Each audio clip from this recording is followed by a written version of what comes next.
Montgomery County businessman Gus Stefano stands just a few feet away from the Magruder blacksmith shop. It has stood here in Bethesda for 3 centuries.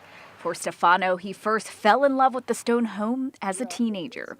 When it went up for sale last year for the first time ever, he bought it immediately. It's just a shame to see such a beautiful piece of art having to be removed. Stefano started immediately renovating his passion project. Took the asphalt roof off. We noticed all the rafters and framing was all rotten over the years, and all that framing had to be redone. Stefano says the roof was so rotten, he had to replace it so the house wouldn't be exposed. Stefano thought a copper roof would be the best match for the building and age, but got a rude awakening just 9 months later when he got a stop work order from the Historic Commission.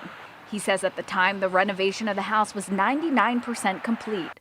Since the stop work order was issued late last year, no work has been done on the property. It's shocking. I thought that I would get literally a plaque for doing this, not be criticized. The problem, the 1750s home is designated as a historic site.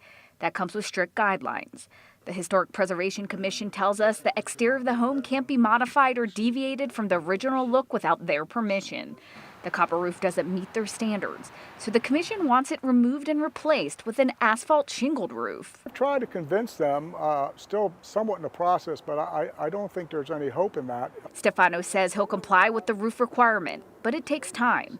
He's hired a historical architect and says he wants to be a good steward of such a special place. In Bethesda, Janice Park, WUSA 9.